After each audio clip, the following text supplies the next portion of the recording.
Hello everybody, welcome to another episode of Trail and Back again. I am going to enjoy a wonderful night in the woods to my typical overnight spot. It's my little secret paradise that I just absolutely love, and I'm going to take you along with me tonight. We're going to talk about anxiety and how to decrease that in your life, or stress and how to decrease that in your life.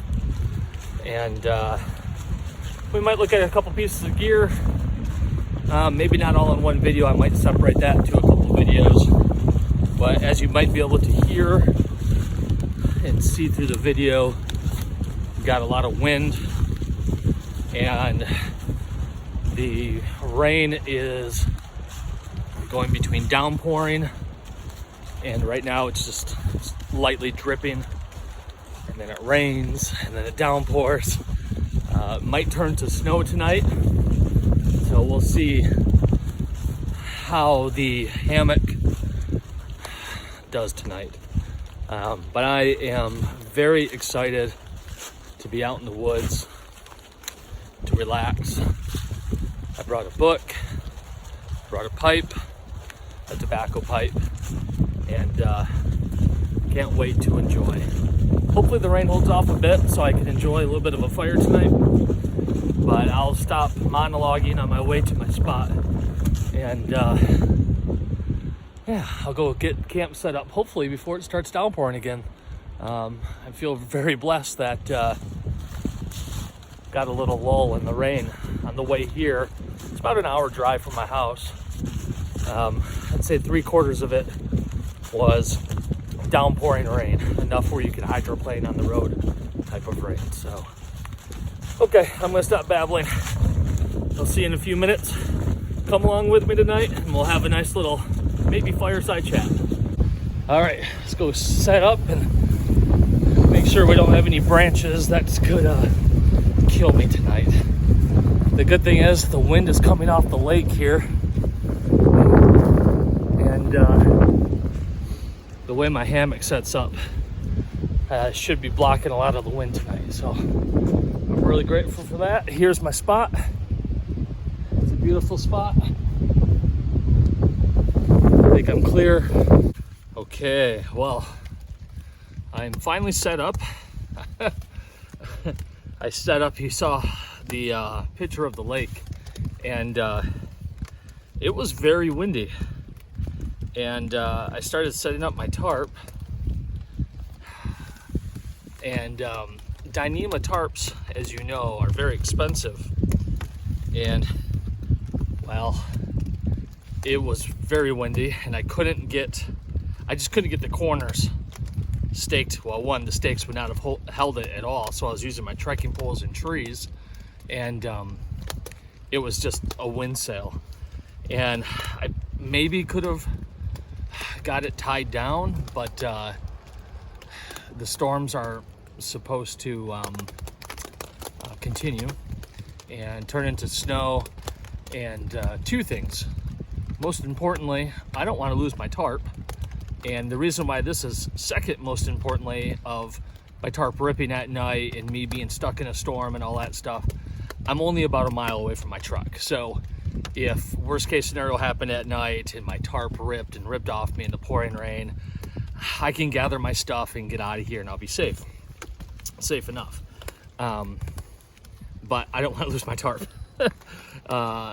Yeah, Dyneema tarps are expensive. So I'm about, 150 yards away from the water, up just over a little bit of a crest. There's still a bit of a breeze here, but nothing out of the ordinary for, kind of a windy camp.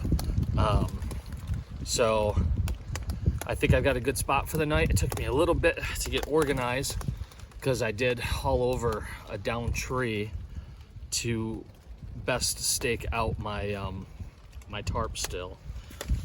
I didn't take great I can't speak, I am so sorry. I didn't take out some great stakes for windy camping. This was a real last minute decision. to come out, and I packed up so fast. Some things got forgotten, I guess, or weren't considered. So, well, this intro is really long, but I certainly hope that it's worth your while to be out here in the woods with me. I want to talk a little bit about de-stressing. We are in a society right now absolutely just riddled with anxiety and depression and stress. I feel it myself at times, for sure. I'm wholeheartedly a believer in not just the act of prayer, but actually striving to unite your heart with the Lord's heart. So not just the method of prayer, if you will, or the act or the exercise of it, but prayer being, yes, the exercise of prayer, but saying, Jesus, I need you in every part of me. And then listening, taking that time to listen. And that's tough, and that's one of the reasons why I'm out here tonight. I need to do some listening. I've had an amazing week. There's been some hard things too over the past week, but it's really been an amazing journey with the Lord this last week and through Lent. Now we're into Easter, good into Easter here, but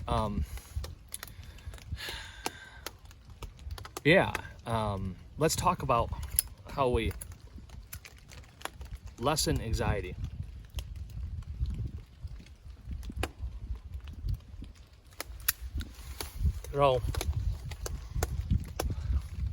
Okay, so let's hone in on a few ways to decrease anxiety in our life. And some of this will be maybe a little edgy for the YouTube scene, right? But one thing I did, it might have been a year and a half ago, I don't know, maybe longer, maybe less, I think longer. I shut down Facebook.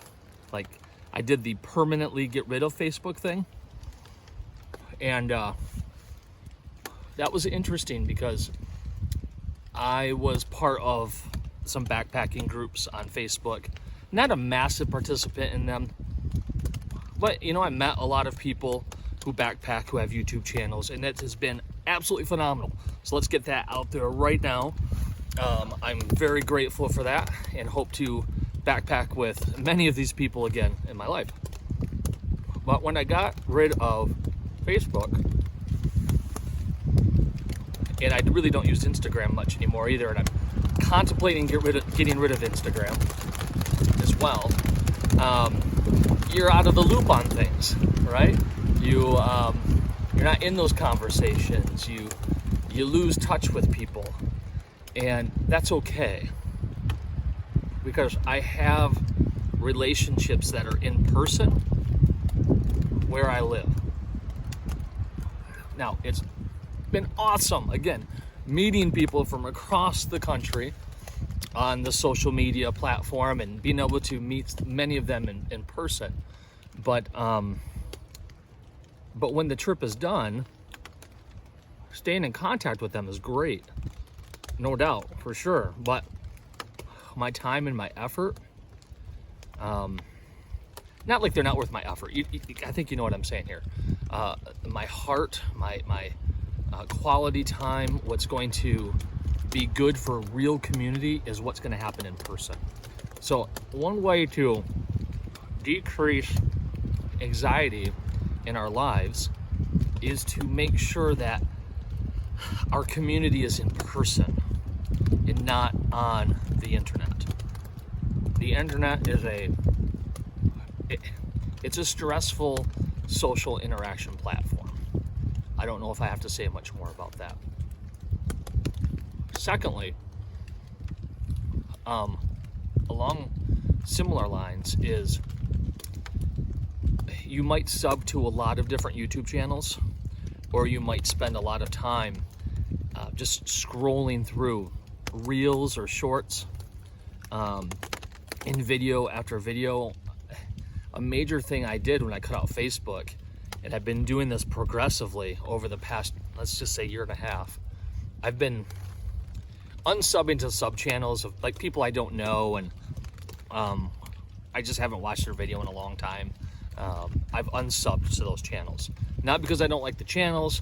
It's just I don't have a relationship with the people. I don't watch a lot of their videos, and so I don't want that coming up to me recommending videos to me, because that's like, for me, like clickbait. I think we all suffer that a little bit. We just get stuck watching all these videos, and then from those people, let's just say in the backcountry and in the backpacking world, who I've developed somewhat of a relationship with over the years, I've remained subbed to those channels, but I don't watch every video. Even though I might like their channel a lot or like the videos they put out, I only have so much time in my day, and my brain only has so much space in it for bringing in new material. And so I have things I'm interested in the moment. Okay, some of those moments are long, like I might have an interest that lasts 6 months or a year or longer. There might also be something I'm interested in that I'm just honing in for 4 to 6 weeks. I've really narrowed it down in my life of have about 2 or 3 things that you're diving into at a time. Don't do more, okay, unless duty calls. Keep it simple and stay focused just on those 2 to 3 things at a time. Now you might finish with one thing, so you bring in another thing. So if there's a video that pops up that doesn't fit into one of those themes, I move on. I might not watch it. Now, one of those themes that I always have rotating in is there's a day in the week that I allow myself some time to watch some videos from some channels that I really appreciate. But I don't always do that every week. So some weeks I'll watch 4 or 5 different videos from different channels, and some weeks I don't watch anything because it doesn't fit into what I have planned out, not just for my time, but for what's coming into the senses, right? That has simplified things for me, and in, I think, an appropriate way. I'm not trying to minimize for the sake of minimization, but now when I'm reading and when I'm studying, or when I am watching a video that fits into one of my themes at the moment, I'm retaining that much better, and I'm also having the time to think about that much longer and much deeper, rather than having a million things coming at me that are a mile wide and an inch deep. I have a few things that are coming in, and I get to meditate and think about those things more deeply, and I have more time to work on those things. So now it's something that's a few inches wide but a mile deep. Okay, less stress. When I'm talking, my pipe goes out. Less stress, less anxiety. My brain is not bouncing from thing to thing to thing, and I found that to be immensely helpful. Another thing to get rid of, I think, anxiety and stress is to put everything in their proper order. Work is good for us. It is good to work, but it should not... I hate to say this because I don't think we should have just idleness, right? But I think living and breathing and pooping work, when you're done working for the day, shut the laptop down. For me, it's a laptop. And don't return to it. It's not that important. Now, there are days when duty calls. True, absolutely. But set clear boundaries and keep them. Absolutely keep them. So that when you're done working, or before you start working for the day, you don't actually start working, right? So you have that time in the morning for prayer, to meditate on hopefully the Word of God, to do spiritual reading, or to put that on pause and to think about that which you have been praying through and reading through, and letting that filter through your thoughts and through your heart. And then in the evening, when you're done with work, you can sit down with your family to eat. You can read a leisurely book, or perhaps it's watch a, God willing, a wholesome show with your family. My wife and I and our kids, we have been just ingrained in All Creatures Great and Small, both the old series and the new series. We just have absolutely loved them. And then some Hallmark show called Signed, Sealed, and Delivered. But we don't watch them every night. You know, we watch one or two a week, I guess. The TV doesn't run our lives. Again, we're limiting the intake through the senses because with all of the media, it's a bombardment of the senses, and it just has us on hyperdrive all the time, and it's maxing us out, right? Yeah, I think that might be good, but I think it's a message we need to hear. There's a lot more perhaps we could say on the subject, but I think I implied some things in here as well. But don't rely on social media for your community. Limit all the things coming in, but be honed in on a couple things that are good and important. Set boundaries around work so that you have time for prayer, for study, for family, and for real relaxation, you know? And because I have a family and some other responsibilities that are all good, I'm out here for an overnight. And that's just beautiful, and I'm very happy for that. I hope that this little reflection on decreasing anxiety has been helpful for you. It was a little bit of a long video, but I think that's okay. If it's of value to you, let me know down below. Sub to the channel if you are interested in backpacking in the outdoors and good wholesome conversation. All right, God bless you all. I'm gonna finish enjoying my pipe as it continues to get dark. All right, God bless you. See you on the next video. Thanks for watching.